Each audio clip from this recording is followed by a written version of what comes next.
Utterly ridiculous. They actually asked for a wedding refund. As if that wasn't enough, they called the police, accusing me of defrauding them of a huge wedding planning budget and the money they gave me as blessings. At the police station, they went on with their outrageous claims. Who spends this much money on a wedding? Are we crazy or something? Sir, this is fraud. And let's not forget we're not wealthy. That $20,000 is our hard-earned money. Faced with Jason's family's absurdity, I just smirked and agreed to give them the refund without hesitation. But his mom, seeing that I was being so agreeable, only got bolder. All right, Emily, since you're so understanding, once you're married, you better take good care of my son. And it would make us very happy if you had 2 more kids as soon as possible. At that, I couldn't help myself. I burst out laughing. Married? Me and Jason? Their family must really think they're something special. That night, I threw an extravagant wedding expense refund ceremony.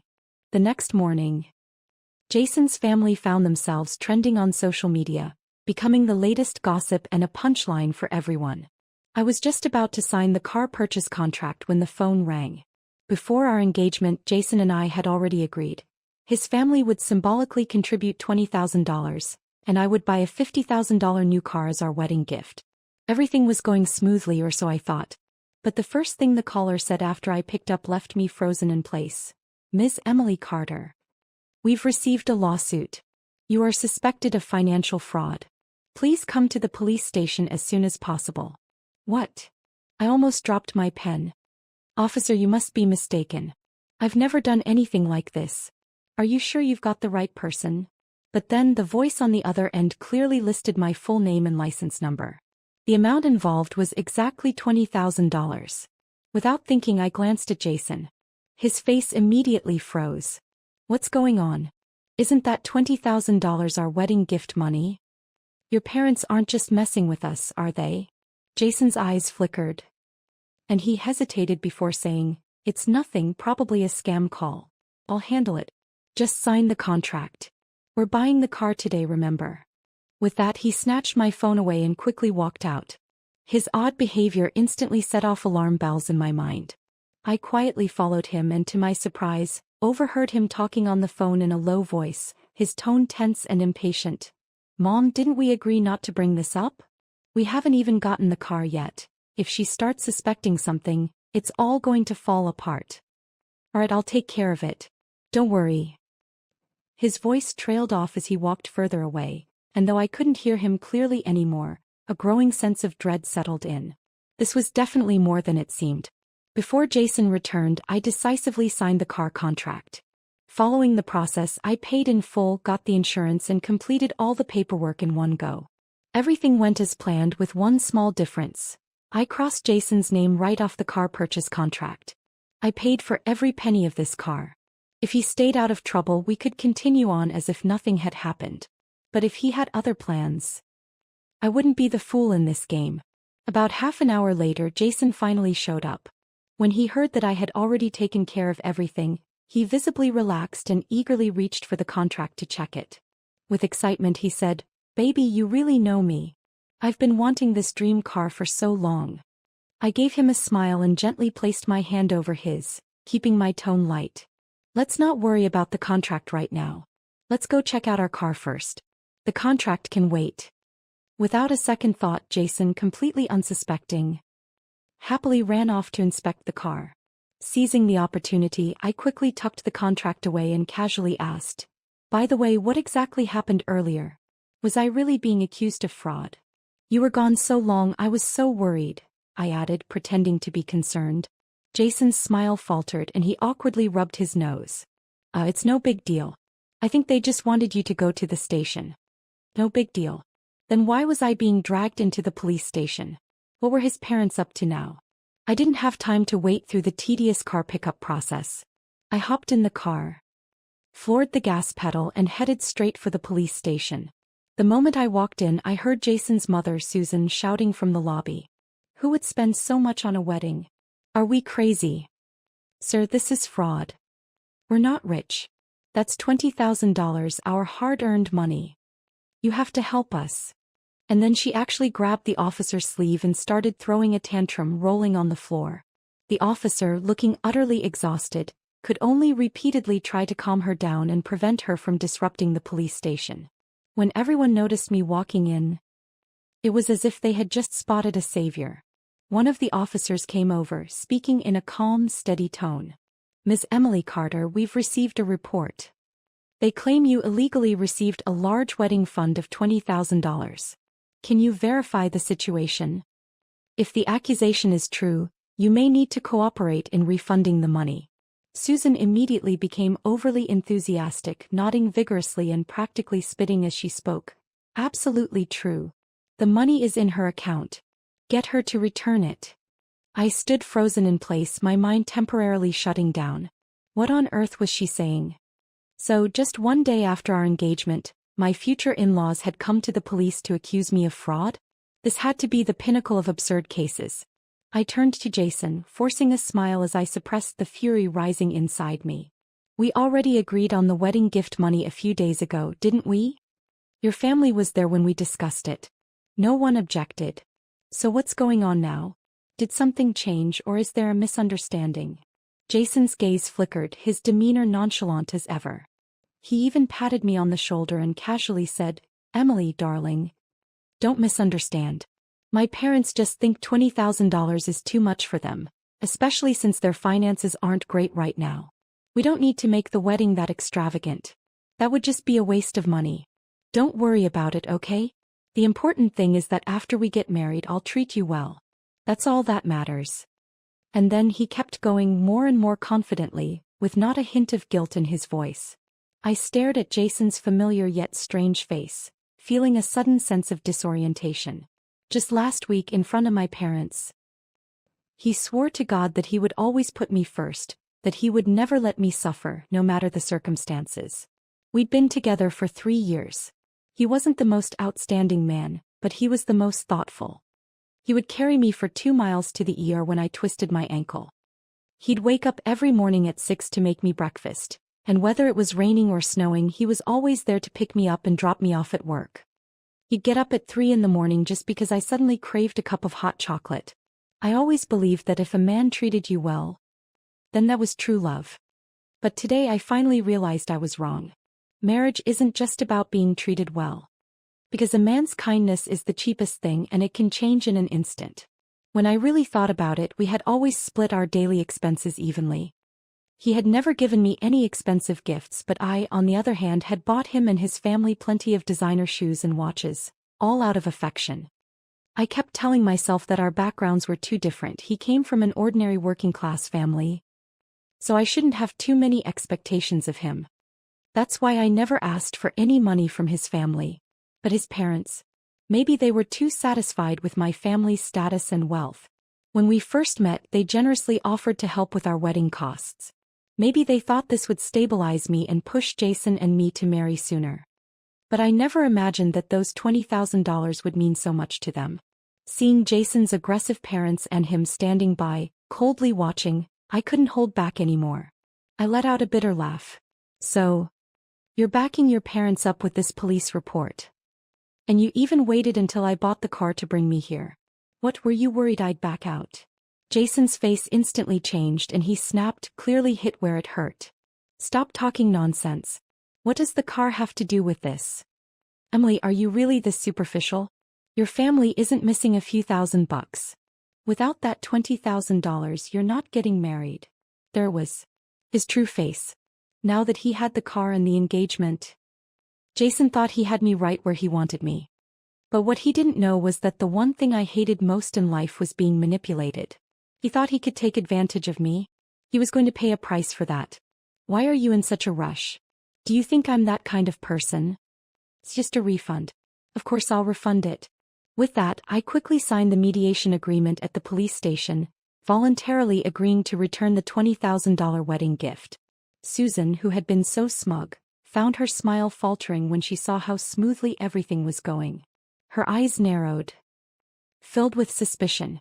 She squinted at me for a long moment before speaking in her usual sharp tone.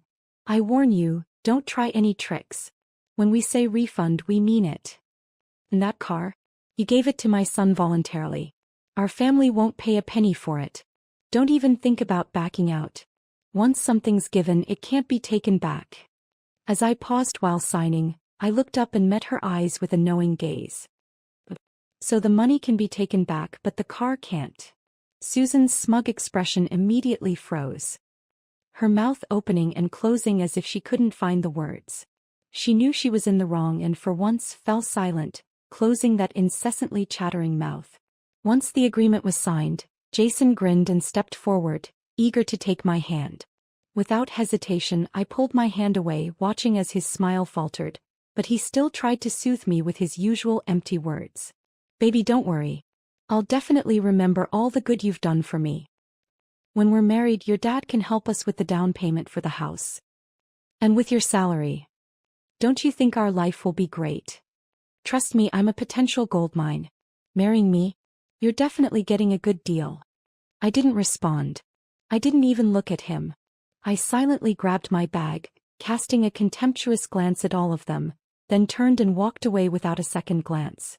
Susan, seeing that I didn't react, snorted derisively, her voice dripping with sarcasm.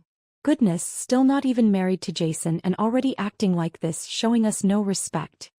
She grabbed Jason's arm and marched off toward the exit of the police station. But then her eyes caught sight of our new car and her expression suddenly lit up. In the next second she nearly lunged at it, caressing the hood and tapping on the roof with obvious pride. "This is my son's car. Our family's car." She even pulled out her phone, excitedly recording a video as if the car had Jason's name on it. "Hey everyone, look at my son's new car. Isn't it amazing? He bought it all by himself." I couldn't help but twitch my lips. My hand reached for the registration papers in my bag, almost pulling them out to slap her in the face. But I held back. The best way to bring someone down is to lift them up to the highest point first. After finishing the video, Susan eagerly uploaded it to the family group and her social media, her smile so wide that it seemed like her face would crack. She seemed in a remarkably good mood now, even softening her tone with me, but she still couldn't resist throwing in a warning. "Emily, you'd better take good care of Jason. If you two have a couple of kids, my dream will come true. Don't be lazy. Your job is to take care of the man. That's a woman's duty." With that, she reached out her hand, smiling brightly. "All right then, now hurry up and return the money to me." I took a step back, deliberately creating distance between us. "Don't worry, I'll return the money, but not right now. After all, this money means a lot to you. To show how seriously I'm taking this, I think I should throw a formal refund ceremony and invite all our friends and family to witness it. Otherwise, without witnesses, you might accuse me of not returning it. And that wouldn't be good, right?" Susan's smile immediately faltered. Her face turned bright red with anger, and her finger nearly jabbed into my nose, spitting with every word. "Emily, what are you trying to do? You need to throw a party just to return some money? Are you out of your mind trying to humiliate me like this? Dream on." I shrugged, letting out a slow, mocking smile. "Didn't you feel humiliated when I returned the wedding gift money earlier? Now, when I suggest throwing a formal ceremony for it, you're embarrassed. Susan, your family is shameless. Anyway, if this ceremony isn't held, I won't give you a penny." With that, I crossed my arms and stood my ground.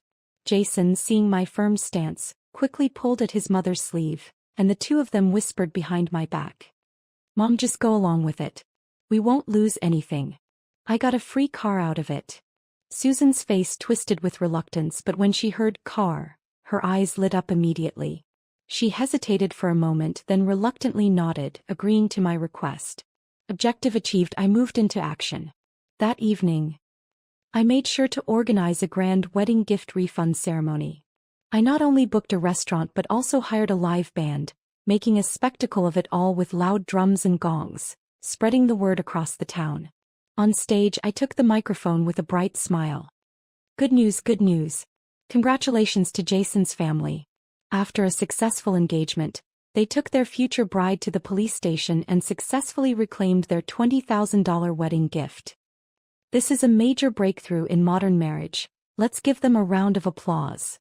Laughter erupted from the crowd, and passers-by couldn't help but gossip. $20,000? Is that considered big money? And it made it all the way to the police station. Oh my God, Jason is terrifying. He called off the engagement after it was done. Is he trying to get a free ride? And his future mother-in-law? She looks like a nasty piece of work. Who would want to marry into that family? Jason and his mom immediately turned red, bowing their heads in embarrassment and urging me to end the event. But little did they know, the real show was yet to come. Dinner went according to plan. In front of all our relatives and friends, I officially handed Jason the $20,000 check. Susan looked at the check, her face spreading into a grin, her wrinkles smoothing out with satisfaction. Just as they were about to boast about making a profit in front of the family, the large screen in the banquet hall suddenly lit up. On the screen, clear footage began playing of Jason and his mom earlier that day in the police station, their aggressive behavior captured perfectly. It looped Susan's words over and over. "This is fraud. She scammed me out of $20,000. This is my savings. She bought this car voluntarily and our family isn't paying a penny. When you give something away, you don't take it back." The video played again and again, amplifying their deceitful faces for all to see. The room fell silent. Even Jason's relatives began whispering among themselves, their gazes becoming more and more disdainful. Meanwhile, the onlookers outside pulled out their phones, eagerly snapping photos and recording videos to post on social media. The next day, Jason's family was completely viral. Every major social platform was buzzing with their legendary move. Engagement ends with a police report, $20,000 refunded, and the fiancé vanishes. New era marriage revolution. A wedding gift refund guide. Bookmark this. Jason Miller. A man who profits from engagements. Susan was so furious she nearly fainted, smashing her phone at home and cursing me like a madwoman. "You're a disaster. You haven't even married into our family and you've already ruined us like this. If we get married, will you just bully me forever?" I shrugged innocently, smiling as I spread my hands in confusion. Married? Who said I was marrying Jason? This time not only was Susan dumbfounded, but Jason was also stunned. "Emily, what do you mean by that? We're already engaged, we're practically family now, and you think this is something to be proud of? It's just a refund. Why are you making such a big deal out of it? You need to apologize to my mom today." How laughable, he still thought I was throwing a tantrum. I rolled my eyes, laughing at the absurdity, and replied, "What do you think I mean? You heard exactly what I said. Jason, are you out of your mind? You didn't think it was a hassle to return the money, but now that I'm breaking off the engagement, you find that troublesome? Listen carefully, I'll say this only once. I'm calling off the engagement." With that, I pulled out my car keys, turned sharply, and walked away, ready to drive off and leave this whole farce behind. Jason stood there in shock, unable to believe it. He stammered, desperately pointing at me. "Why, you stop. You can't leave. We've already sent out the invitations, we're engaged. Do you have any idea how embarrassing this will be? This is ridiculous. If you dare break off the engagement, I'll report you to the police." Report me to the police? Oh my God, this family's stupidity never ceases to amaze me. At first I just wanted to humiliate them on social media, but their thick skin is like bulletproof glass. Not only do they feel no shame, they're now turning things around and accusing me? I let out a cold laugh and turned to look at Jason, my eyes full of sarcasm. "So, it's not embarrassing when I return the money, but it's embarrassing when I call off the engagement." "Fine, no need for you to make a move. I'll call the cops myself." With that, I pulled out my phone and dialed 911. I have to admit, the police were efficient. Within 10 minutes they arrived on the scene. However, when they saw Jason and his mother, their faces immediately fell into an expression of exhaustion and helplessness. "Mr. Miller, what's this all about this time? Didn't you just finish handling your wedding dispute? And now you're calling us again." The moment Susan saw the police, she rushed over, clinging to the officer's legs, her face full of exaggerated grievance, like she was performing in a soap opera. "Officer, we're just trying to get our money back and she's calling off the engagement? Isn't this fraud? Isn't that against the law?"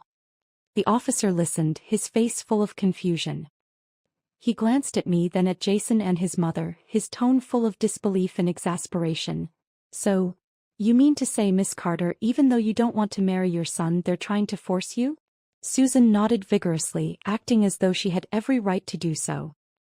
The marriage was arranged long ago. You should just take her back with us. The officer stared at them in shock, clearly thinking, what kind of logic is this? With a deep sigh, he seemed to feel as though his career had never prepared him for anything this ridiculous. Sorry, Mr. Miller, Miss Carter has already refunded the money. As for whether or not you two marry, that's her personal choice, and we don't have the authority to interfere. But if you continue to harass her, that will be considered illegal. Jason and his mother were finally silenced. Their faces were full of bitterness as they glared at me, but no matter how much they hated me, they couldn't do anything. Once the police left, Jason's mask finally slipped. Furious, he ran up to my car and clung to the hood, practically throwing himself onto it like a wild animal protecting its food. Want to break off the engagement? Fine. There are plenty of women chasing after me. But this car? Don't even think about driving it away. This was a gift from you during our engagement. It's in my name. So it's mine. He grinned maliciously, showing his teeth in what he thought was a threatening gesture, as though it might actually scare me. Susan wasn't about to back down either. She stormed up, pushing me out of the way, and shouted with exaggerated righteous anger, "My son's right. Since you're no longer part of our family. This car belongs to my son. Don't even think about taking it." I stared at them in disbelief. Were they really this shameless? Taking a deep breath to steady myself, I carefully controlled the urge to call the police again. Then calmly, I opened the car door and pulled out the car purchase contract I had prepared earlier. Since you want to argue, then let's look at the contract. I slapped the contract down onto the hood of the car, flipping it to the page with the owner's name, and pushed it right in front of them. Take a good look. Whose name is on this car? Jason frowned, and when he glanced down at the contract, his face drained of color. The name clearly written there was Emily Carter. Only my name. The money for the car? Paid in full from my bank account. The car. 100% mine. Both Jason and his mother's faces turned a sickly shade of green. Especially Jason, who looked as if he had just been drenched in cold water. He pointed at me, stuttering in disbelief. Emily, you lied to me. You tricked me. When we bought the car, didn't we agree it would be in my name? You be asterisk asterisk asterisk asterisk. I couldn't help but sneer, not holding back one bit. When we talked about the wedding expenses, didn't you all say you'd pay me back? So you can break your promises, but I can't. But even with the truth right in front of them, this mother and son duo was still shameless. Suddenly, Jason threw himself onto the ground with a dramatic thud, and then quickly rolled backwards, positioning himself right in front of the car's wheels. I don't care, he shouted. You must split this car with me or you're not driving it anywhere. Susan immediately followed suit, throwing herself onto the ground beside him, wailing and throwing a tantrum. That's right. If you don't give my son half of this car, you're not driving it away today. We'll stay here and no one is leaving. I stood there completely speechless, watching this ridiculous scene unfold. Originally, I just wanted to embarrass them a little and have them back off. But since they were so shameless, why not make sure they were thoroughly humiliated? I took a deep breath and smirked, already knowing how this would end for them. I calmly pulled out my phone, opened the group chat I had with local reporters, and sent my location along with the message, "Gossip news, come quickly."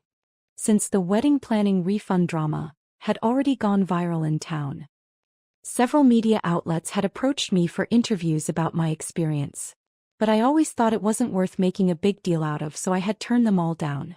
However, since Jason and his mother were determined to make a spectacle of themselves, I wasn't going to stop them. I figured it was time for them to get some real fame, and I wasn't talking about local fame either. This time they were going to be known nationwide. I have to give credit to the local gossip reporters for their professionalism. Less than 10 minutes after I sent the message, a group of reporters arrived, fully equipped with cameras, microphones, and phones. They stormed up to Jason and his mother, not holding back as they bombarded them with questions. "Excuse me, are you Mr. Jason Miller and Mrs. Susan Miller? We heard that after your son's engagement, Mrs. Miller called the police and demanded a refund of $20,000 in wedding gifts. And now you're fighting over the ownership of a car? Isn't that a bit shameless?" We're also curious, is this a marriage dispute or just a fraud scheme? $20,000. Do you really think that's such a huge sum? Also, we've heard that this car was bought in full by Ms. Emily Carter. Are you planning to return it? Jason's face turned beet red and he stared at the ground, not daring to speak a word. But his mother, Susan, was a different story. She immediately transformed into a warrior, yelling at the reporters and waving them away. Stop filming. Get out of here. This is a family matter. It's none of your business. And anyway, any woman who expects the man to pay for the wedding is a thief. I say no one should even buy them an engagement ring. Whoever keeps filming will be sued for invasion of privacy. She was so agitated that she shoved a reporter, nearly causing him to stumble and fall. But the reporters weren't so easily intimidated. Not only did they continue, but they pushed harder, purposefully provoking Susan. At this point, the neighbors who had been watching the scene couldn't take it anymore. They started shaking their heads in disgust and walked away. My God, this family's gone crazy. Anyone who marries into that family will probably be tormented for the rest of their life. Let's go. Don't get involved in their embarrassing mess. Finally, Jason seemed to realize things were getting out of hand. He raised his hand trying to block the cameras and angrily pulled his mother back. He lowered his voice and hissed, "Mom, enough. Stop it. We don't want the car anymore. Let's just go." Susan still tried to fight back, but when she saw the cameras from all directions she started to panic. She grabbed Jason and hurriedly fled, but before they left, Jason shot me one last furious glare, as if trying to threaten me with his eyes. I shrugged and grinned. Completely at ease. After all this, did Jason really think I was afraid of him? Whatever happens, bring it on. As expected, the entire fiasco exploded on social media that same day. If the last time Jason's family called the police over the wedding refund was just a fun spectacle for the town, this time, people were genuinely angry. After all, Susan's comment about women who expect the groom to pay for the wedding being thieves had offended most women. The comment section on social media erupted. So, her point is that any woman who accepts wedding planning money is a thief. This is insane. Is $20,000 really going to ruin your family? If you're so poor, don't make promises you can't keep. Poor Emily. This mother-son duo is terrifying. I hope Emily doesn't marry him. I'm a guy, and even I think what Jason did was beyond unacceptable. In just a few hours, Jason and Susan were getting roasted alive. The comments section was flooded, and the attention on the incident skyrocketed. This time, not only did Jason and his family fail to take advantage of the situation, but they ended up making fools of themselves. From now on, I bet no woman would ever want to go near Jason again. Seeing his reputation plummeting day by day, Jason finally got desperate. He started texting me, threatening that if I didn't post a public clarification he wouldn't let me off. I looked at my phone, sneered, and immediately blocked him. Let him stew in frustration. I thought this whole mess was nearly over. But then, to my surprise, Jason went and made a public spectacle of himself. He posted a so-called clarification statement on social media with the title, "Shocking. Emily Carter is a gold digger who never spent a penny in 3 years of dating." I was stunned. Almost spat my coffee out. What gold did Jason have that was worth me digging for? His family's credit card debt? Out of sheer curiosity, I clicked on the post. And when I did, I almost burst out laughing. Jason actually listed every single expense we shared over the 3 years we dated. From a $1 bottle of water to a $200 t-shirt, item by item, he meticulously listed everything. He even counted the 50-cent fee for public restroom use. Every single shared expense was accounted for. Even meals, subway rides, and daily necessities. And some things he used himself were also included in my tab. The total sum came to $25,438. That's about $24 per day for a whole 3 years. If that makes me a gold digger, then I have no words left. But Jason didn't find it ridiculous. No, he went full-on victim mode, posting on social media to beg for sympathy. Hi, everyone. I'm Jason Miller, and today I'm going to speak the truth. You all say I'm cheap and calculating, but you've all been tricked. For 3 years of dating, Emily never paid a cent. I've been supporting her. How many men can say that? willing to spend over $10,000 on a woman before marriage. I truly loved her, but she's using money as an excuse to slander me and drag my family into this media storm. The bills are right here and I have nothing to hide. Jason thought his heartfelt confession would make people sympathize with him and turn the tide. He probably expected everyone to start calling me a gold digger and flock to support him. The comment section took an unexpected turn and spiraled out of his control. This is the gold digger Jason's talking about? A woman who spends $24 a day. Wow, Emily's living large. $1 water bottles and $2 subway rides? Must be living like royalty. Hold on, did anyone else notice? The most expensive item on that list is Jason's own clothes. Some guys are truly outrageous, buying a t-shirt and charging it to their girlfriend. Jason didn't respond to the majority of the comments, but one particular one caught his attention and he responded seriously. Commenter, how can you charge Emily for the t-shirt you bought? That's ridiculous. Jason replied. She said it looked good so I bought it to wear it for her. Of course, it counts as her spending. At that, the entire comment section went silent for a moment, then erupted in laughter. Oh my God, what kind of idiot is this? I'm dying. According to Jason, if guys buy cars, houses, or video games, are they supposed to charge their girlfriends for those too? So buying a t-shirt for her to admire means she's paying for it? Wow, respect, dude. Instead of improving his reputation, Jason had handed himself a one-way ticket to internet ridicule. Of course, a handful of male commenters tried to defend him. Sure, Jason might be cheap, but that doesn't mean Emily didn't do anything wrong. Since Emily broke off the engagement, shouldn't she return the money he spent on her? I saw this comment and nearly laughed myself to tears. It was the most absurd thing I'd heard all day. What was even worse? Jason liked the comment and pinned it to the top of the thread.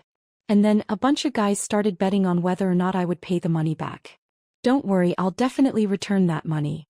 But before I do, I need to do some calculations. Jason had no idea that when it came to keeping track of expenses, he wasn't the only pro. I could do the math too. That same day I posted a retaliatory message with a title just like his. Shocking. Jason is a sugar baby gold digger, fully supported by his girlfriend for 3 years. In the post I wrote a long rebuttal, carefully calculating all of Jason's debts. Hello, everyone. I'm Emily Carter. Initially I thought we'd just go our separate ways after the breakup and let bygones be bygones. I didn't want to bring this up again. But since someone insists on settling scores, let's be fair. No one should owe anyone anything. Here's a record of all the expenses I covered during our 3 years of dating. Note: these are all my expenses excluding shared costs. I'll definitely settle up with Mr. Miller, but since he wants to get into accounting, let's make sure he pays up too. Then I posted every single one of the bills over the past 3 years, converting them into a fair equivalent. I bought Jason an $8,000 watch for his birthday. For Susan's birthday, I gifted her a $30,000 limited edition bag. At Jason's cousin's wedding, I gave a $3,000 gift. Countless luxury clothes, shoes, hats, each item over $500. Not to mention the souvenirs for Jason's shameless relatives and friends. After tallying everything up, I spent nearly $150,000 over those 3 years, and I had receipts for every single expense. In comparison, Jason's petty little bills, $1 water, $2.75 subway fare, were absolutely laughable, not even worth mentioning. As soon as my post went live, the comments section exploded. Everyone was saying, I'm dying. The woman is way more generous than the guy. After all the math, Jason's not only in the red, but owes more than $100,000. Oh my God, talk about reverse gold digging. The girlfriend spends $150,000 and the guy calls her a gold digger. A guy who lives off his girlfriend and still dares to play the victim? He'd better come up with that money. Jason can't even pay $20,000 for wedding prep, and now he's supposed to cover $100,000? I bet that's killing him. Jason thought he could turn the situation around with his clarification post, but instead, I slapped him across the face with the truth. People rushed to his comment section and tore him apart, calling him the face of living off others. And it didn't end there. Someone found his phone number and started calling him, flooding his phone until he had to shut it off. His company noticed the massive fallout and fired him. Not only did Jason fail to recover any money, but he lost his job and reputation in the process. He was left with nothing. As the situation spiraled even further out of control, Jason finally cracked. In the dead of night, he sent me multiple desperate texts. "Emily, what's your problem? Those things were gifts and you're keeping track of them.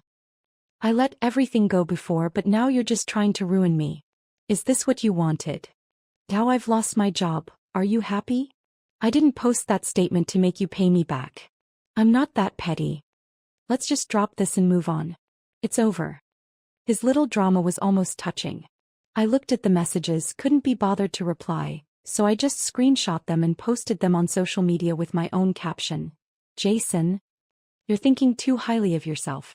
Who's keeping track of anything? Since you're so keen on settling scores, then let's make sure you pay me back too. No skipping out on your debt. Pay up or I'll see you in court." This update blew up online. Still trying to dodge paying up? Come on, soft boy, time to pay. Call the cops. Let him cry a little more. Nice one, girl. Jason was completely broken by this. This time he'd really dug his own grave. He was facing overwhelming internet backlash, along with impending legal action. No matter how shameless he was, there was no way out.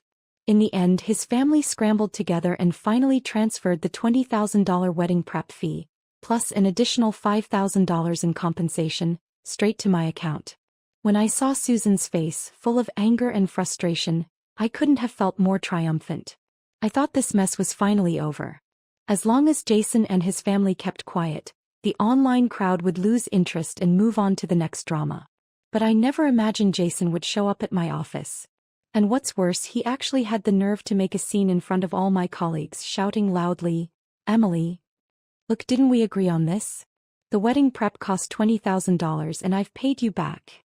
I promise I won't ask for it back again. So, does that mean you'll marry me now?" I was completely stunned by his shamelessness. Forcing a smile, I stomped down hard on his foot with my high heel and said, "This money is what you owe me. It has nothing to do with wedding expenses. A man like you, cheap and calculating, why on earth would I want to be with you? Oh, by the way, it's not just me, no other woman would want you either." Then, as a finishing touch, I wiped the bottom of my shoe like I'd stepped in something disgusting. Jason's parents saw this and instantly went into full drama mode. They started throwing themselves around my office, acting like they were auditioning for an award-winning performance, crying and wailing, "My poor son. He was deceived by this vicious woman. Now he's lost both his love and his money. Jason lost his job, his wedding is ruined, he might even commit suicide. If Jason can't live anymore, then we'll just die right here." With that, they charged straight toward my desk. The office erupted into chaos. My colleagues were scrambling to pull out their phones, preparing to call the police. But I shot them a look, signaling for them to stop.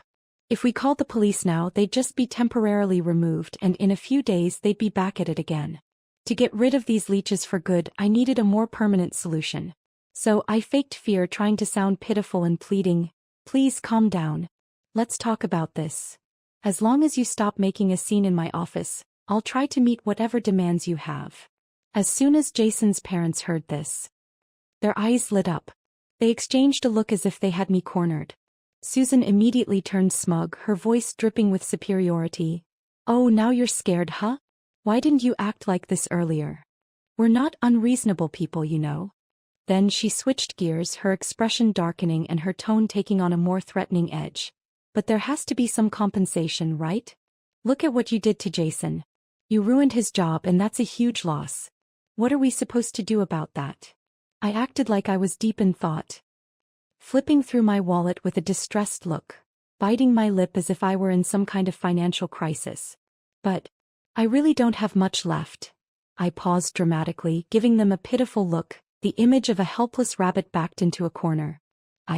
I only have $15,000 left in my savings. I honestly can't give you more than that. Have mercy on me."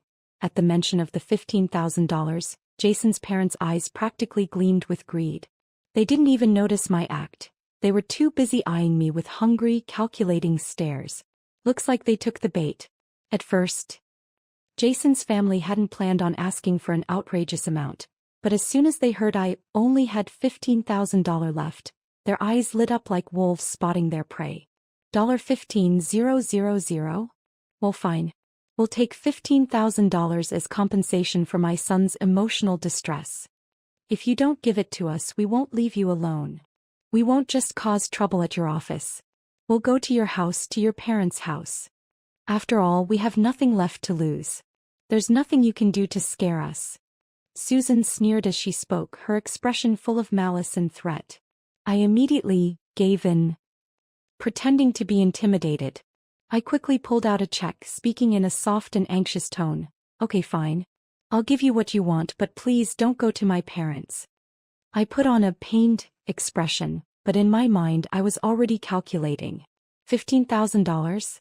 That's just enough for them to spend 3 to 5 years in prison.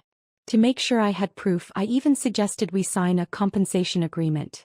It clearly stated that once the money was paid, they would guarantee they'd never harass me again. The moment Jason's parents heard that, they eagerly nodded and immediately signed the agreement, pressing their fingerprints onto it. Jason hesitated for a moment, suspicious after being tricked by me so many times before. Mom, something doesn't feel right. Emily's not that easy to deal with. Be careful, it might be a scam. But Susan, her eyes fixed on the money, wasn't listening. She was thrilled and said, the money's almost in our hands and you're still doubting? She didn't give Jason a chance to second-guess and quickly signed the agreement. I, too, acted quickly, handing over the $15,000 check to Jason. They left, celebrating, thinking they'd won. But as soon as they were gone, I immediately dialed 911 and reported them. It was like a dramatic twist in a story. Just recently, Jason's family had accused me of scamming him for money, and now they themselves had become the defendants in a blackmail case. Even the police were stunned.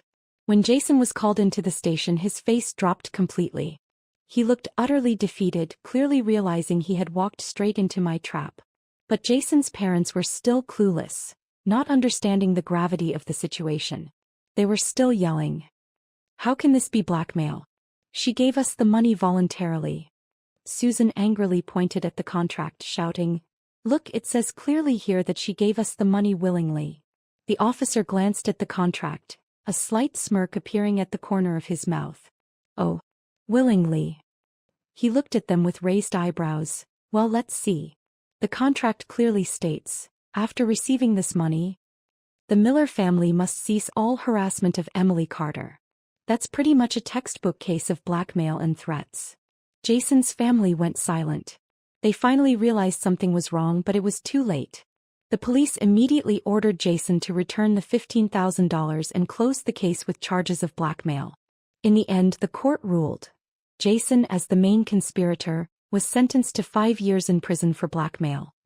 Susan and Robert, as accomplices, were each sentenced to 3 years. After finally getting rid of that family, I talked with my parents about moving to a new city. Who knew if they'd come back to make more trouble once they got out?